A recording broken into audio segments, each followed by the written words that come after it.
আসসালামু আলাইকুম my lovely viewers, welcome back to Shiuli's kitchen. Shiuli's কিচেনের আজকের পর্বে আমি আপনাদের জন্য নিয়ে এসেছি মাছে ভাতে বাঙালির অতি প্রিয় রেসিপি চিংড়ি মাছের মালাইকারি। আমি আশা করছি আমার আজকের রেসিপি আপনাদের কাছে ভালো লাগবে, আর ভালো লাগলে অবশ্যই আমার চ্যানেলটিকে সাবস্ক্রাইব করে বেল বাটন অন করে রাখবেন আরও অনেক রেসিপি দেখার জন্য। চিংড়ি মাছের মালাইকারি তৈরি করার জন্য আমাদের লাগবে চিংড়ি মাছ। আমি এখানে মাঝারি সাইজের চিংড়ি মাছ নিয়েছি। এরপর এটাকে খোসা ছাড়িয়ে রক ফেলে শুধু ল্যাসটুকু রেখেছি দেখতে সুন্দর দেখানোর জন্য। এরপর আমি এখানে নিয়েছি 1.5 কাপ পরিমাণ নারকেলের দুধ, 1 কাপ পরিমাণ পেঁয়াজ কুচি। আমি এখানে 2টো তেজপাতা ও 2টো এলাচ নিয়েছি। চিংড়ি মাছের মালাইকারি তৈরি করার জন্য আমি এখানে নিয়েছি আদা ও রসুন বাটা 1 টেবিল চামচ, হলুদের গুঁড়ো 1/2 চা চামচ, ধনিয়ার গুঁড়ো 1/2 চা চামচ, মরিচের গুঁড়ো 1/2 চা চামচ, জিরার গুঁড়ো 1/2 চা চামচ ও স্বাদমতো লবণ। এছাড়াও নিয়েছি 4টি কাঁচামরিচ। চলুন তাহলে রান্নার মূল প্রস্তুতিতে।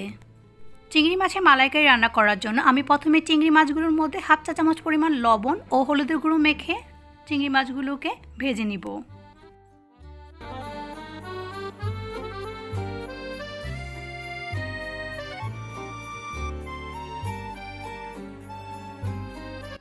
আমার এখানে লবণ ও হলুদ মেখে নেওয়া হয়ে গিয়েছে।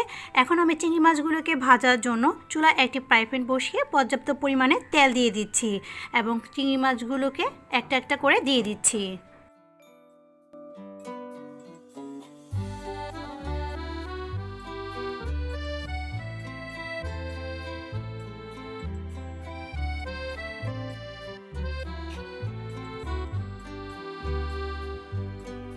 চুলার আঁচ মাঝারি করে দিয়ে চিংড়ি মাছগুলোকে 2 মিনিট ধরে ভেজে নিলেই হবে, বেশি ভাজার দরকার নেই, তাহলে চিংড়ি মাছগুলো শক্ত হয়ে যাবে।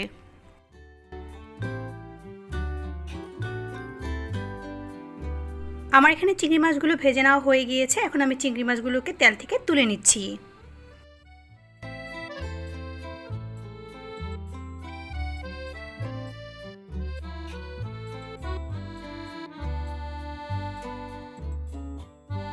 আমি যেই তেলের মধ্যে চিংড়ি মাছ ভেজেছিলাম তার মধ্যে আরও সামান্য কিছু তেল অ্যাড করে আমি এখন তার মধ্যে দিয়ে দিচ্ছি 1 কাপ পরিমাণ পেঁয়াজ কুচি।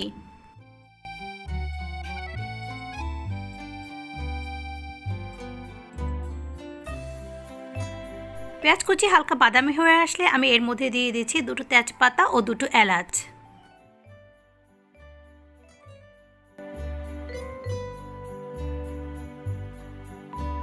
তেজপাতা ও এলাচ ভেজে নেওয়ার পর আমি এখানে দিয়ে দিচ্ছি 1 টেবিল চামচ পরিমাণ আদা ও রসুন বাটা। এরপর এটাকেও খুব ভালো করে নেড়ে মিশিয়ে নিচ্ছি। আদা ও রসুন বাটা ভালো করে মিশিয়ে নেওয়ার পর আমি এখানে দিয়ে দিচ্ছি হলুদ গুঁড়ো, মরিচের গুঁড়ো, জিরার গুঁড়ো, ধনিয়ার গুঁড়ো ও স্বাদমতো লবণ। লবণ ছাড়া বাকি সবগুলো মশলাই আমি 1/2 চা চামচ পরিমাণ করে দিয়েছি। আপনারা আপনাদের চিংড়ি মাছের পরিমাণের উপর নির্ভর করে পরিমাণটা বাড়িয়ে অথবা কমিয়ে নিতে পারেন। এখন মশলাটা যাতে না পুড়ে যায় তার জন্য সামান্য পরিমাণ পানি দিয়ে মশলাটাকে খুব ভালো করে কষিয়ে নিচ্ছি। মশলাটা খুব ভালো করে কষিয়ে নেওয়ার পর যখন উপরে তেল উঠে আসবে তখনই আমি দিয়ে দিচ্ছি এর মধ্যে চিংড়ি মাছগুলো।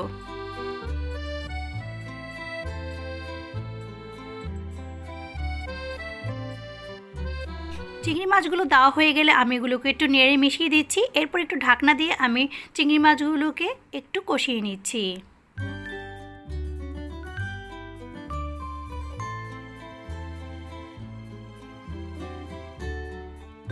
এখন ঢাকনা খুলে সামান্য কিছু পানি দিয়ে দিচ্ছি যাতে চিংড়ি মাছগুলো পুড়ে না যায়। এভাবে ঢাকনা দিয়ে আমি চিংড়ি মাছগুলোকে প্রায় 5 মিনিটের মতো রান্না করে নিচ্ছি।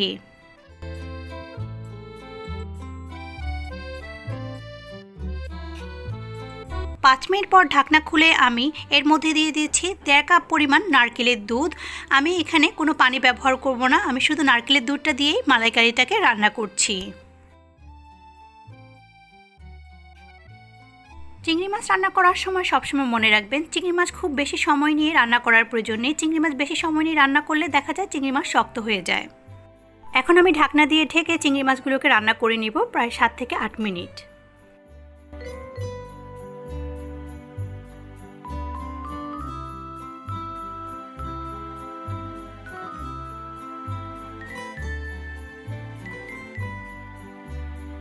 চিংড়ি মাছের মালাইকারি রান্না করার এই পর্যায়ে আমি দিয়ে দিচ্ছি কেটে রাখা 4টি কাঁচামরিচ।